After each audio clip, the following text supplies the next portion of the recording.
Bonjour et merci d'être fidèle à notre jeu qui veut gagner des neurones. Alors aujourd'hui, nous sommes en compagnie de Mohamed et Volga du centre de loisirs de la rue Louis Blanc à Paris. Alors on les encourage. Plus fort que ça. Voilà. Alors je vous rappelle que c'est un jeu où il n'y a rien à gagner, il y a tout à comprendre. On a la bonne réponse, on tape avec son marteau. C'est un jeu sérieux qui ne se prend pas au sérieux. Aujourd'hui, Romain Degris, de la Cité des Sciences et de l'Industrie, est notre savant. Bonjour Romain. Bonjour, bonjour à tous. Alors quel est le sujet du jour? Alors aujourd'hui, nous allons parler d'une population animale très présente sur la Terre. Il s'agit des insectes.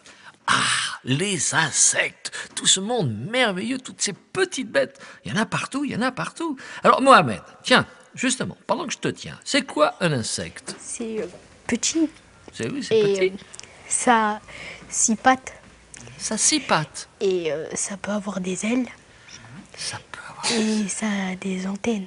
Ah, ça a des antennes. Oui, encouragez-le, encouragez-le. Alors Volga, toi tu connais quoi comme insecte? Dis-moi. Tu en connais beaucoup? Oui, il y a des fourmis, des guêpes, des abeilles, des bourdons, des scarabées, Ouh là là. et des trucs comme ça. Oui, Il y a plein de choses. oui, plein de choses, plein de choses. Ben, je vois que tu en connais déjà pas mal. Alors je vous rappelle que c'est un jeu où il n'y a ni gagnant ni perdant. Vous gagnez des neurones. Alors je vais vous poser la première question. Écoutez bien, ça a trait évidemment aux insectes. Pourquoi les moustiques piquent? Pourquoi les moustiques vous piquent? Ah. Alors Mohamed et Volga, pourquoi les moustiques vous piquent? Oui, je t'écoute Mohamed. Un moustique, ça pique parce que ça suce le sang et il se nourrit du sang, quoi, Eh oui, pour survivre. pour survivre. Et même vivre, je dirais. Eh bien, écoute, je crois que c'est l'amorce, c'est le début d'une très bonne réponse. On va avoir confirmation par notre savant. Eh bien, effectivement, les moustiques ont besoin du sang et ont besoin plus précisément des protéines du sang. Mais ce ne sont que les femelles qui vont piquer puisqu'elles en ont besoin pour fabriquer leurs œufs. Les moustiques mâles, eux, se nourrissent exclusivement du nectar des fleurs. Les mâles s'offrent des fleurs et les femelles sucent le sang. Alors écoutez bien, les enfants, on va enchaîner par la deuxième question. Pourquoi une piqûre de moustique démange-t-elle? Pourquoi une piqûre de moustique, ça gratouille, ça chatouille? Ah. Oui, Volga? Je te sens prêt. Vas-y, donne-moi ta réponse. Bah, c'est parce qu'en fait, quand il nous pique, après ça reste ouvert, et Oui. quand c'est ouvert, ça gratte. Ah, Donc ça démange. ça démange et ça gratte.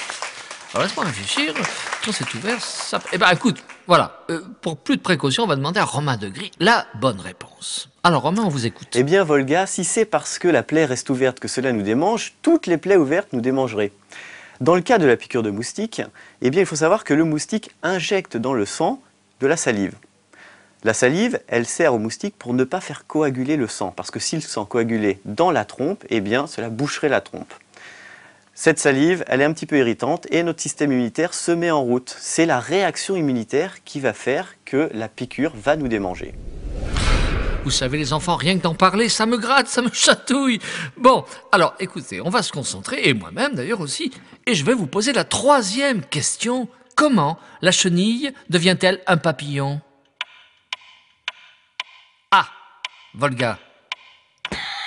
Oui, alors on t'écoute. En fait, au début, la chenille, Oui. ce qui la recouvre, c'est une peau qui protège. Oui. Ensuite, petit à petit, elle se métamorphose en fait. Un peu, elle s'ouvre comme ça, Ouais. et le papillon il commence à se développer. Ouais. Et ça prend des jours, ça prend plusieurs mois même. Et voilà. Eh bien, écoute, c'est une réponse complète. Hein. On va vérifier auprès de notre savant, Romain Degris. Alors, donnez-nous la bonne réponse.